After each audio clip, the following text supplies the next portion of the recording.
Bom dia, irmãos. Bom dia. Que a graça e a paz de nosso Senhor Jesus Cristo esteja com cada um. Amém? Abra a sua Bíblia em Colossenses. Vamos dar continuidade à nossa exposição. Estamos ainda no capítulo 1.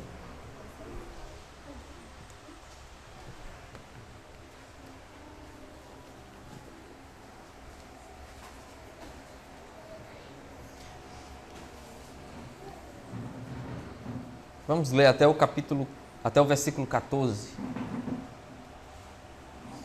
Versículo 1 até o versículo 14. A palavra do Senhor diz assim: Paulo, apóstolo de Cristo Jesus, por vontade de Deus, e o irmão Timóteo, aos santos e fiéis irmãos em Cristo, que se encontram em Colossos, graça e paz a vós outros, da parte de Deus, nosso Pai. Damos sempre graças a Deus, Pai de nosso Senhor Jesus Cristo, quando oramos por vós, desde que ouvimos da vossa fé em Cristo Jesus e do amor que tendes para com todos os santos, por causa da esperança que vos está preservada nos céus, da qual antes ouvistes pela palavra da verdade do Evangelho, que chegou até vós, como também em todo o mundo está produzindo fruto e crescendo. Tal acontece entre vós, desde o dia em que ouvistes e entendestes a graça de Deus na verdade, segundo fostes instruídos por Epáfras, nosso amado conservo, e quanto a vós outros, fiel ministro de Cristo, o qual também nos relatou do vosso amor no Espírito. Por esta razão também nós, desde o dia em que o ouvimos, não cessamos de orar por vós e de pedir que transbordeis de pleno conhecimento da sua vontade, em toda a sabedoria e entendimento espiritual, a fim de viverdes de modo digno do Senhor, para o seu inteiro agrado, frutificando em toda boa obra e crescendo no pleno conhecimento de Deus, sendo fortalecidos com todo o poder, segundo a força da sua glória, em toda perseverança e longanimidade, com alegria, dando graças ao Pai que vos fez idôneos à parte que vos cabe da herança dos santos na luz.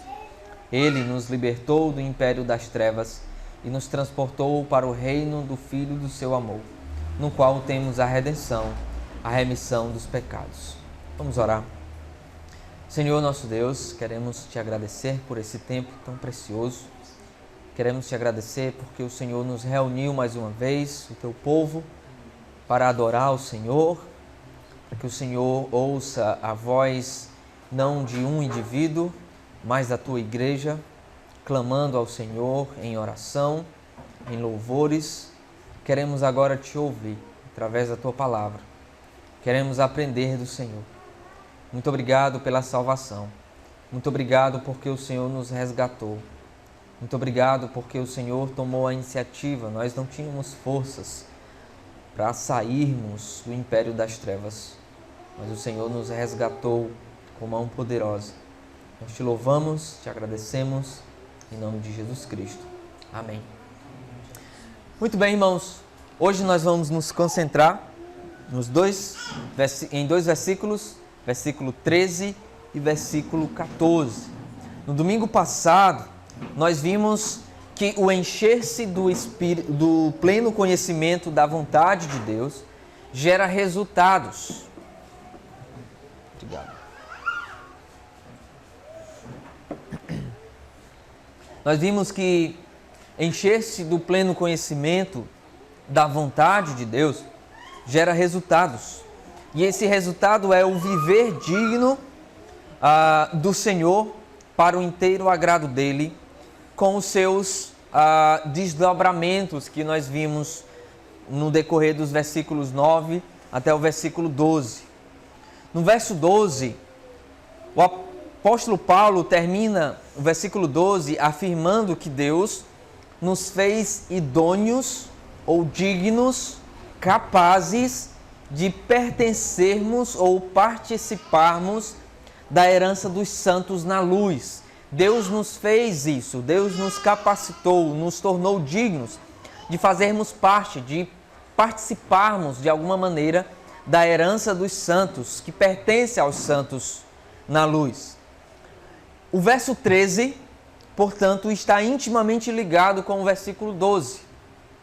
No versículo 12, Paulo nos diz que Deus nos capacitou a participarmos do reino da luz, a participarmos da herança que pertence ao reino da luz. E no versículo 13, aqui no versículo 13, Paulo nos diz o como isso aconteceu, como Deus nos tornou dignos, como nós passamos a participar, como nós passamos a pertencermos ao reino da luz. E para retratar, irmãos, a ação de Deus em nos tornar dignos do reino da luz, da herança dos santos na luz, Paulo usa aqui, a partir do versículo 13, a figura de uma missão de resgate. O apóstolo Paulo usa essa figura aqui, quer que nós visualizemos isso, a figura de um resgate, de uma missão de resgate. Você já deve ter assistido a algum filme que fala sobre isso, né? Sobre algum filme de resgate. Eu, particularmente, eu gosto muito de filmes que falam, que tem esse tema de resgate, né? Esse tipo de filme nos deixa emocionados e com vontade de torcendo pela pessoa que vai resgatar, né? Que dê tudo certo, que tenha sucesso ali no resgate e que a vítima possa então ser resgatada para estar junto com seus familiares ou quem quer que seja. Nós ficamos emocionados imaginando, esperando o herói conseguir finalmente, depois de muitas lutas e riscos de vida, né? Riscos de morte, resgatar aquela vítima. Irmãos, no entanto, os filmes sobre resgate, eles destacam sempre que a vítima é inocente, né? Alguém vai resgatar um inocente das mãos de um sequestrador, de um país, mas a ideia é focar na inocência da vítima. No entanto, irmãos, a cena de resgate que Paulo quer que nós visualizemos, no verso 13 e 14, não é o resgate de uma vítima inocente. Não é o resgate de uma vítima inocente, mas de alguém que não merecia ser resgatado, por ser culpado por estar aonde está, por ser culpado e que deveria de fato estar realmente aprisionado. Irmãos, quando Cristo nos resgata, Ele não resgata inocentes. Ele resgata culpados. Romanos capítulo 5, versículo 8 diz: mas Deus prova o seu próprio amor para conosco, pelo fato de ter Cristo morrido por nós, sendo nós ainda pecadores.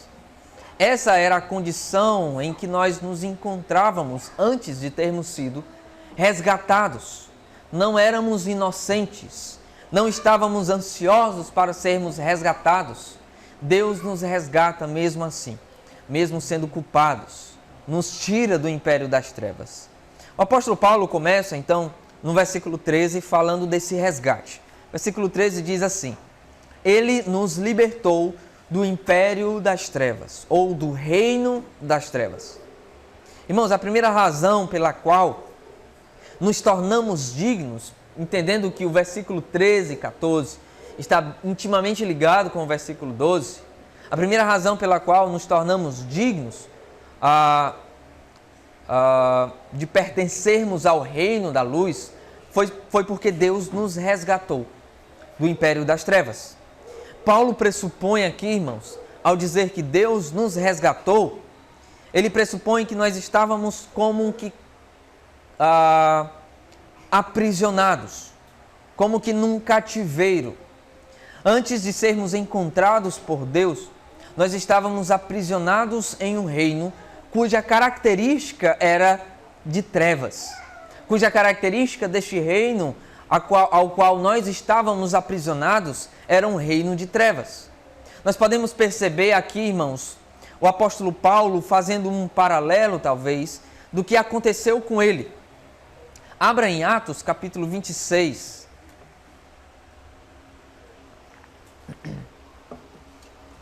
Atos, capítulo 26, versículo 16 e 18.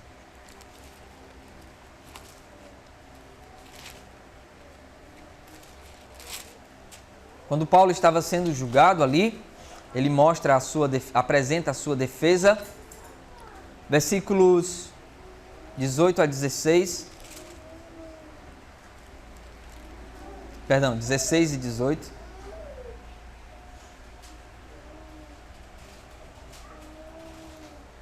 Ele fala do acontecimento da sua conversão, quando ele viu a Cristo. Versículo 15 diz: então eu perguntei, quem és tu, Senhor, depois de ter caído, né? Ao que o Senhor respondeu, eu sou Jesus, a quem tu persegues. Versículo 16: mas levanta-te e firma-te sobre teus pés, porque para isto te apareci, para te constituir ministro e testemunha, tanto das coisas que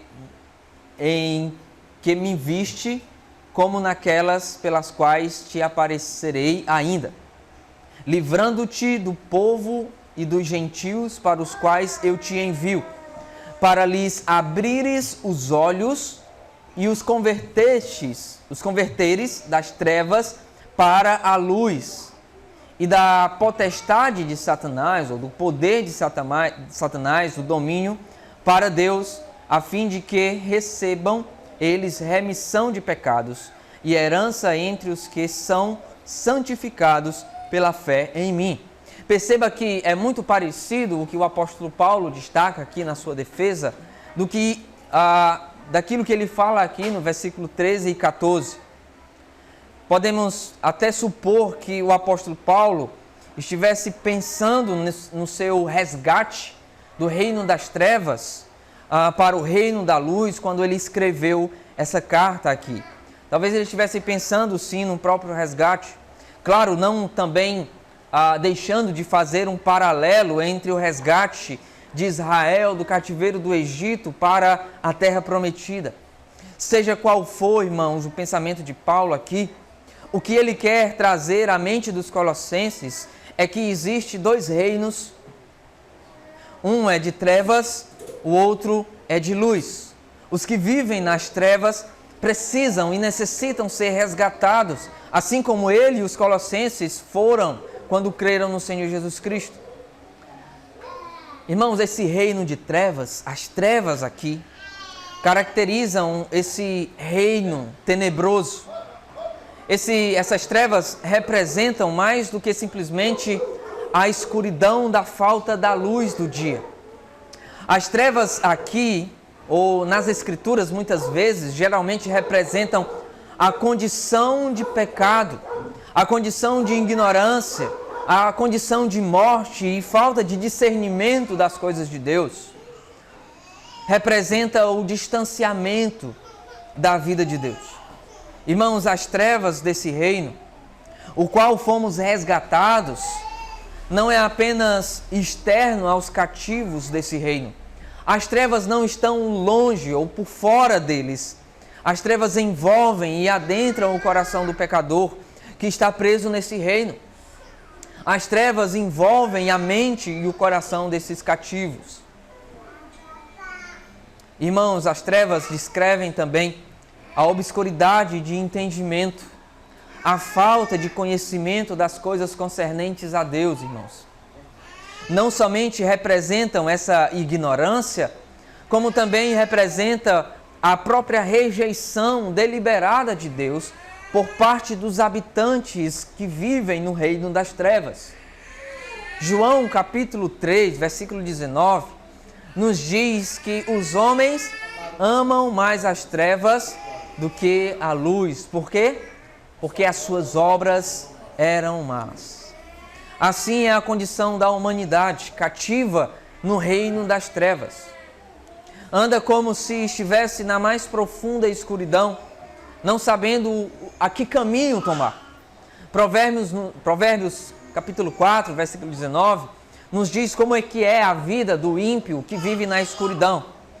Provérbios 4, 19 diz assim: o caminho dos ímpios é como a escuridão, nem eles sabem em que tropeçam. Irmãos, o mais triste disso tudo é que os habitantes do reino das trevas, os habitantes da escuridão, Os que vivem nesse reino tenebroso não desejam sair de lá. Esses que vivem cativos nesse reino não estão ansiosos por sair. Eles não têm condições e por força própria não conseguem sair desse reino. Eles estão aprisionados, como que agarrados, ao ponto de não terem condição nenhuma, por força própria, de saírem do reino das trevas. Por quê? A Bíblia diz que eles amam as trevas, porque as suas obras podem ser realizadas, as suas más obras podem ser praticadas no reino das trevas, por isso eles as amam. Irmãos, a menos que sejam resgatados para o reino da luz, do Filho do amor de Deus, os seus olhos continuam fechados, cegos por viver na escuridão e não querendo de maneira alguma contemplar a luz, porque não conseguem por si só. Essa é a condição de quem está aprisionado no reino das trevas. Eles não desejam, eles não estão ansiosos, eles não estão desejando com todas as forças sair desse reino. A Bíblia diz que eles estão mortos em seus delitos e pecados.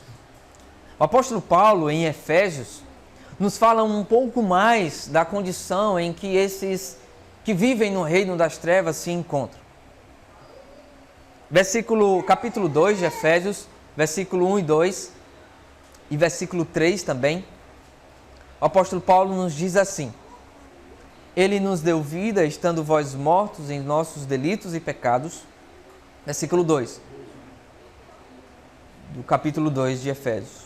Nos quais andastes outrora, segundo o curso deste mundo, segundo o príncipe da potestade do ar, do espírito que agora atua nos filhos da desobediência, entre os quais também todos nós andamos outrora, como nós andávamos na escuridão, segundo as inclinações da nossa carne, fazendo a vontade da nossa carne, dos nossos pensamentos, e éramos por natureza filhos da ira como os demais. Essa é a condição daquele que está no mundo. Uma vez eu repreendi um irmão que estava com uma camisa que dizia: o Brasil tem sede de Deus, o Brasil tem desejo de Deus. Eu disse para ele: olha, o pecador não tem desejo de Deus, o pecador não tem sede de Deus. Quem tem sede de Deus é aquele que foi resgatado para o reino da luz, mas aqueles que estão nas trevas não querem a Deus, não buscam a Deus, porque eles amam as trevas, eles amam as suas más obras. Essa é a condição do cidadão do reino das trevas.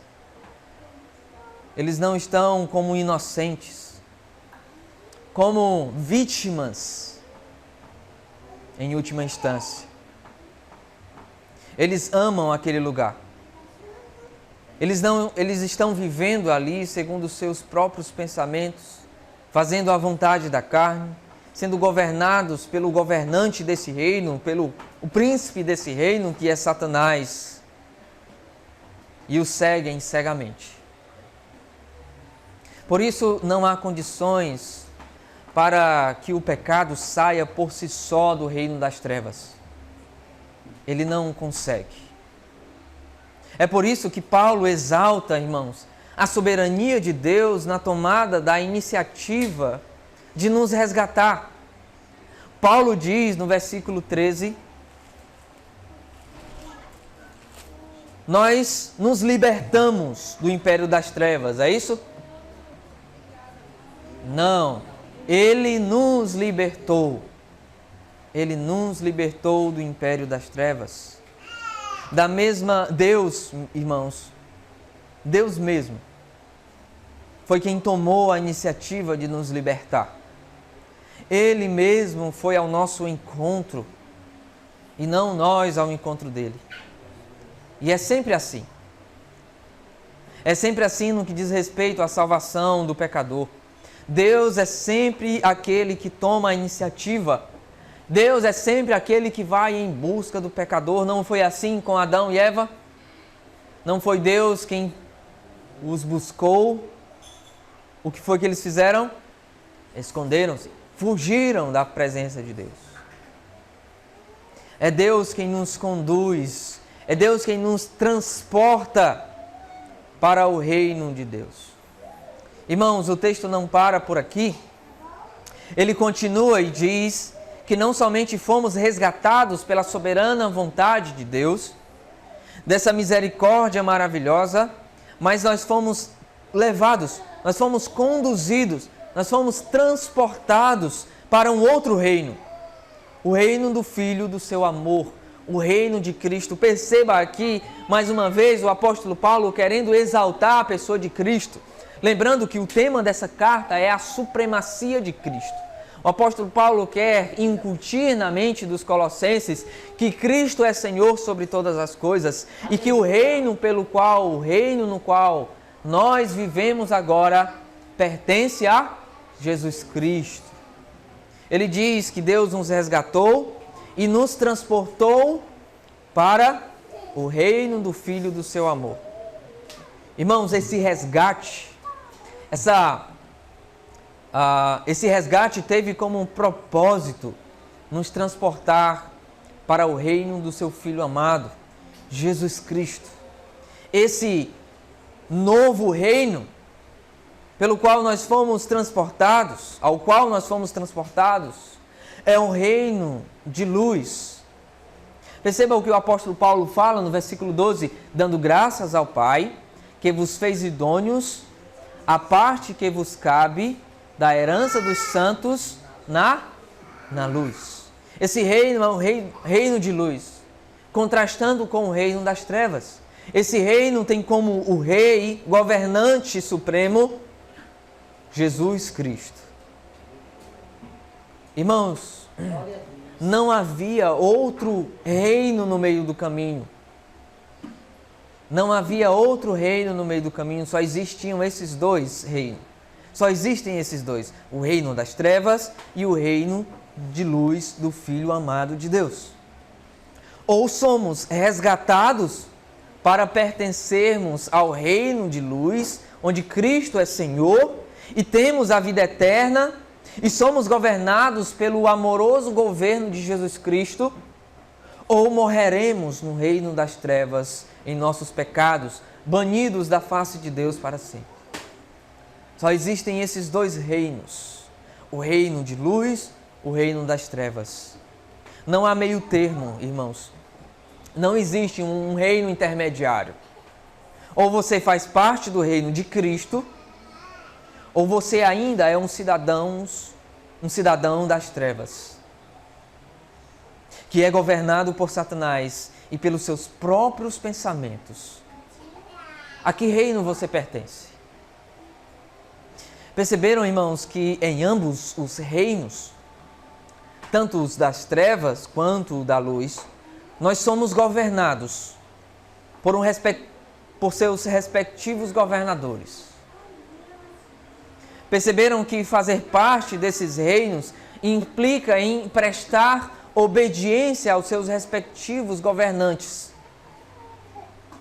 No entanto, em um deles, a sua obediência leva à morte, à perdição, que é o reino das trevas, governado por Satanás. No outro, a nossa obediência é chamada por Deus de liberdade, porque não seremos mais governados por Satanás e nem pelos nossos desejos pecaminosos, mas por Cristo, o nosso libertador. Em ambos os reinos, prestamos obediência.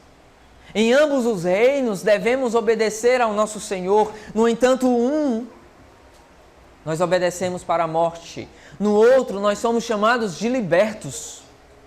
Jesus fala dessa obediência para a liberdade em João capítulo 8, versículo 31 a 36. Por mais que somos transportados para o reino de luz e devemos prestar obediência, essa obediência é chamada por Deus de liberdade. Versículo 31, João 8, versículo 31 diz: Disse, pois, Jesus aos judeus que haviam crido nele: Se vós permanecerdes nas minhas palavras, isso é o quê? Obediência. Sois verdadeiramente os meus discípulos, e conhecereis a verdade, e a verdade vos libertará. Perceba que essa obediência, permanecerdes nas minhas palavras, ou na minha palavra, é chamada de liberdade. Versículo 33, responderam-lhe: Somos descendência de Abraão e jamais fomos escravos de alguém. Como tu dizes, sereis livres. Jesus replicou e disse: em verdade vos digo, todo o que vive no pecado, o que comete pecado, é escravo do pecado. O escravo não fica para sempre na casa, o filho sim para sempre. Se, pois, o filho vos libertar, sereis verdadeiramente livres. A nossa obediência, a nossa escravidão no reino de luz é uma escravidão para a liberdade.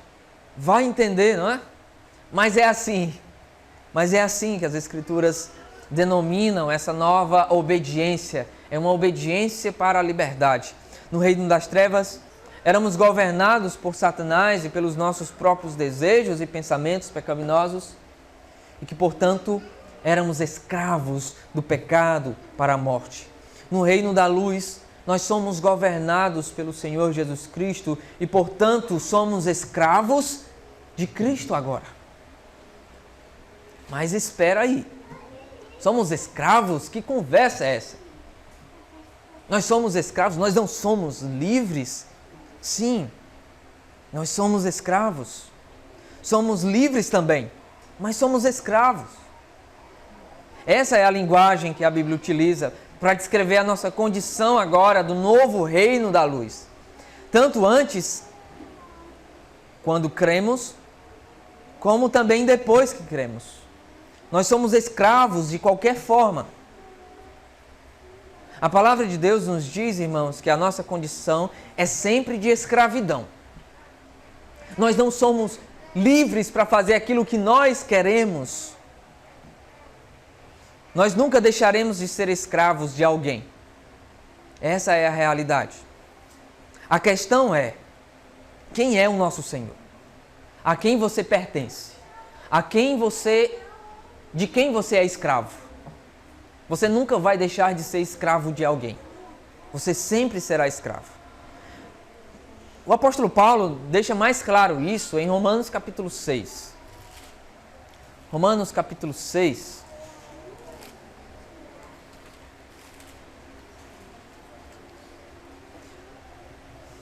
A partir do versículo 15, o apóstolo Paulo, nos versículos anteriores, está falando da graça, que superabunda a lei.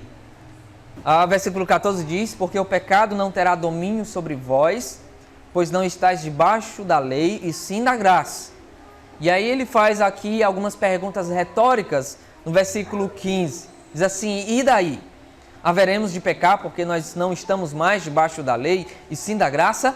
A resposta enfática de Paulo é: de modo nenhum.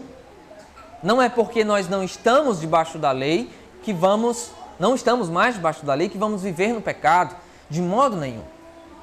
Aí ele vai explicar por que nós não devemos viver no pecado. Porque nós somos escravos agora de outro. Não sabeis que versículo 16. Não sabeis que daquele a quem vos ofereceis como escravos. A palavra aqui é escravo, certo? Nós temos a palavra servo aqui para meio que abrandar essa palavra, que para nós talvez seja pesada, mas a palavra aqui é escravo.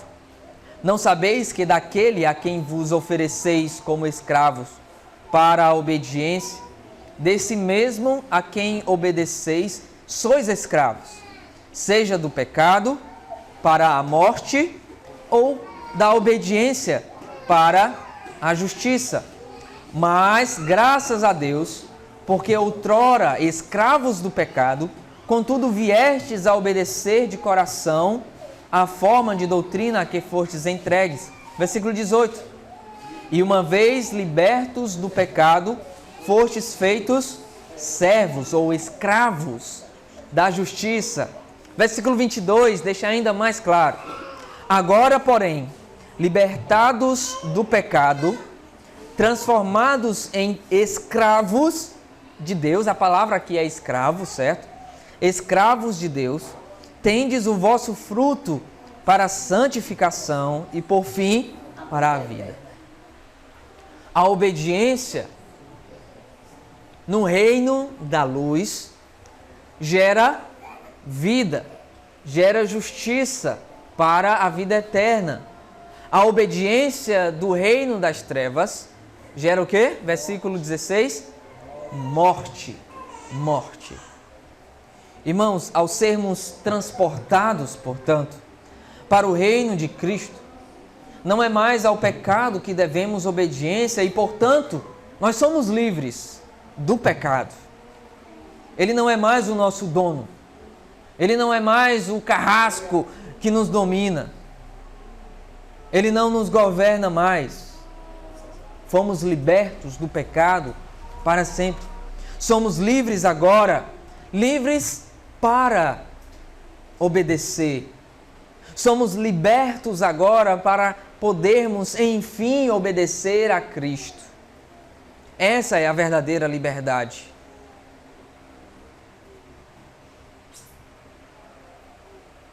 Esse Jesus, esse Senhor, que não nos chama apenas de escravos, mas de amigos. Esse Senhor que não nos chama apenas de escravo, mas de filhos. O nosso Senhor é bom. O nosso novo Senhor é misericordioso.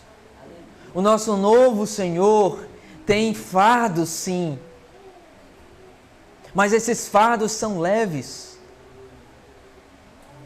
O nosso novo Senhor tem jugo sobre nós, mas o seu jugo é suave. Não obedecemos a esse Senhor por obrigação. Não obedecemos a esse Senhor por meio de chicotadas. Nós obedecemos a esse Senhor porque nós o amamos. E com gratidão pela nossa libertação, pela nossa redenção, nós o servimos com alegria indizível. Nós amamos esse Senhor. Graças a Deus, porque nós somos agora escravos de Deus e não mais escravos do pecado. Mais uma vez eu pergunto, a que reino você pertence? Talvez você esteja ainda aprisionado no reino das trevas, sem esperança, a escuridão da ignorância, das incertezas, da falta de esperança, tem deixado a sua mente escurecida, os seus olhos tapados para enxergar a beleza de Cristo. Minha oração por você que se encontra ainda no reino das trevas é que Cristo te liberte. E Ele hoje veio para buscá-lo, para que você pertença a Ele de uma vez por todas, para que você o sirva em uma nova obediência. Arrependa-se e creia verdadeiramente no resgate que Jesus Cristo oferece para a sua libertação do cativeiro da ignorância, da falta de esperança. Venha e desfrute do reino da luz. Venha e desfrute da herança que pertence aos habitantes desse reino. Irmãos, o apóstolo Paulo nos fala da libertação e de que Deus foi o que tomou a iniciativa para nos libertar, mas ele usa aqui outra figura para falar da nossa libertação, para representar o ato de Deus nos tornar dignos. Essa outra figura é a aquisição de um escravo. Versículo 14 diz: no qual temos a redenção, a remissão dos pecados. Então nós vimos que a nossa condição, quando estávamos no reino das trevas, era de unicamente escravos do pecado.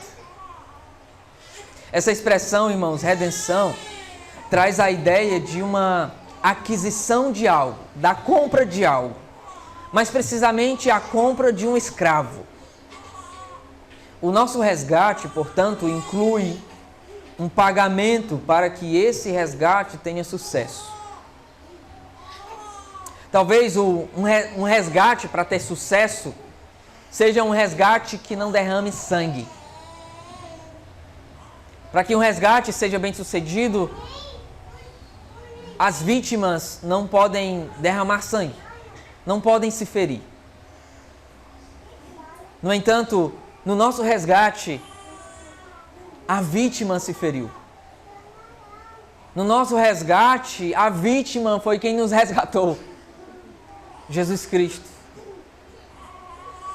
No nosso resgate, um pagamento de sangue foi feito para a nossa liberdade.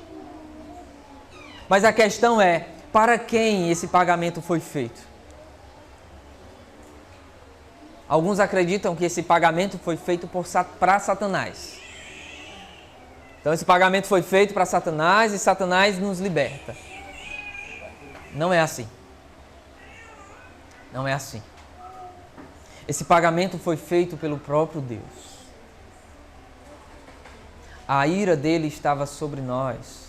Estávamos cativos no reino das trevas, porque Deus nos levou para lá por causa dos nossos pecados.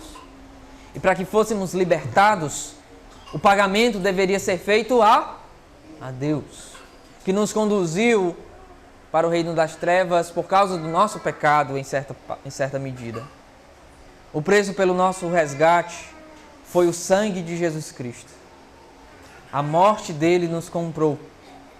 A escravidão do pecado, irmãos, nos conduzia à morte. Cristo, porém, nos comprou por meio da sua morte, para que não morramos, para que não morrêssemos. As Escrituras nos falam desse resgate. Apocalipse capítulo 5, versículo 9. Vou ler duas passagens apenas, mas em todas as Escrituras fala desse resgate por pagamento. Versículo 9 do capítulo 5 de Apocalipse diz: e entoava um novo cântico, dizendo: digno és de tomar o livro e de abrir-lhe os selos, porque foste morto, e com o teu sangue compraste para Deus os que procedem de toda língua, de toda tribo, língua, povo e nação. 1 Coríntios capítulo 6 e versículo 20 diz: pois fostes comprados por preço, agora, pois, glorificai a Deus no vosso corpo. O preço do resgate foi a morte de Cristo. Cristo pagou o preço para que fôssemos resgatados. A redenção nos proporcionou o perdão de nossos pecados. O apóstolo Paulo diz que nós temos a redenção, a remissão dos nossos pecados. Irmãos, no Antigo Testamento, tinha o dia da expiação, uma vez por ano. E esse dia era o dia do perdão. O sangue de um bode era aspergido num propiciatório,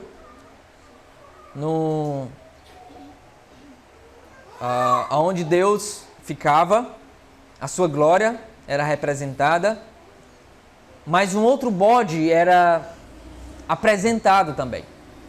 Esse outro bode, o sumo sacerdote colocava a mão sobre ele, como se estivesse passando uma representação dos pecados do povo de Israel para aquele bode. Aquele bode, ele era solto no deserto. para nunca mais voltar. Ele era solto no deserto, lá ele morria. Isso para representar o perdão dos nossos pecados. O bode representava o esquecimento de Deus, da culpa, o perdão da culpa pelos pecados. A ideia de remissão, irmãos, de pecados, então, traz esse mesmo significado, a plena remoção dos pecados. O esquecimento de Deus dos nossos pecados, da nossa culpa. No nosso caso, os nossos pecados foram punidos em Cristo, de uma vez por todas. Os nossos pecados foram lançados no deserto do esquecimento de Deus. Ou seja, não é que Deus, Ele tem amnésia, mas a ideia é que Deus não mais traz à tona os nossos pecados. Ou seja, nós não seremos mais punidos e condenados pelos nossos pecados, pois Cristo pagou com seu próprio sangue, de uma vez por todas, os nossos pecados. Amém? Glória a Deus por isso. Romanos 8:1 diz: agora, pois, já nenhuma condenação há para os que estão em Cristo Jesus. Perdão, portanto, é retirada da nossa culpa. Culpa no sentido jurídico da palavra. Nós éramos culpados e condenáveis. Culpados por sermos culpados dos nossos pecados. Portanto, Deus, na morte de Cristo, nos salva, nos perdoa completamente. A nossa culpa foi completamente quitada. O apóstolo Paulo, aqui ainda em Colossenses, no capítulo 2, versículo 15, versículo 14 e 15 diz assim: tendo cancelado o escrito de dívida que era contra nós e que constava de ordenanças, o qual nos era prejudicial, removeu-o inteiramente, encravando-o na cruz, e despojando os principados e as potestades, publicamente os expôs ao desprezo, triunfando deles na cruz. Jesus Cristo triunfou sobre os nossos velhos senhores. Nós não pertencemos mais ao reino das trevas. Nós pertencemos ao reino de luz do Filho amado de Deus, pelo qual nós temos a redenção, o perdão dos nossos pecados. Se isso não lhe traz alegria, se isso não lhe enche o coração de paz, se isso não torna os seus problemas mínimos, eu não sei o que fazer para você ser feliz. Talvez você não experimentou ainda essa redenção. Talvez você não experimentou o resgate da sua alma. Que o Senhor tenha misericórdia de você. E nós, irmãos, que já fomos resgatados, nós não temos motivos para murmurar, nós não temos motivos para depressão, quando nós olhamos para a grandiosa obra de Deus em nós. Aleluia, glória a Deus. Quando nós olhamos, quando nós atentamos para o grandioso resgate que Deus fez. Não podíamos, irmãos. Estávamos aprisionados e iríamos morrer no reino das trevas, distantes de Deus para sempre. Mas Deus nos resgatou. Amém? Glória a Deus, aleluia. Que vivamos agora nesse reino, cujo Senhor, Jesus Cristo, é o nosso dono. Aleluia, glória a Deus. Então, fica mais claro quando nós entendemos, quando nós lemos o versículo 10, a fim de viverdes de modo digno do Senhor, para o seu inteiro agrado, frutificando em toda boa obra e crescendo no pleno conhecimento de Deus, porque Cristo é o nosso Senhor agora. E nós vamos viver de acordo com a sua vontade e não mais com a minha. Nós precisamos crescer no pleno e nos encher de conhecimento da vontade de Deus, porque Ele é nosso Senhor agora e nós vivemos nesse reino. E a nossa vontade ficará em último lugar. Amém? Glória a Deus pela sua palavra. Que o Senhor aplique essa palavra ao seu coração, ao meu coração. Que nós vivamos cheios de alegria, esperançosos, em que nós iremos um dia desfrutar plenamente desse reino de luz.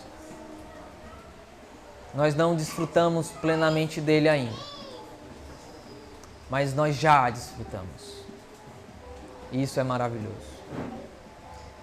Nosso Deus, amado Pai, muito obrigado. Nós não temos palavras para agradecer a Tua grandiosa obra em nossas vidas. Muito obrigado porque o Senhor nos fez compreender o que o Senhor fez por nós. Nos traz sempre à nossa memória tão grande obra, para que vivamos nesse mundo tenebroso, para que vivamos nesse mundo caótico, com alegria e cheios de esperança, Pai. Esperança de que um dia, de fato, nós iremos desfrutar plenamente do reino do Senhor. Muito obrigado pela Tua palavra, em nome de Jesus Cristo. Amém.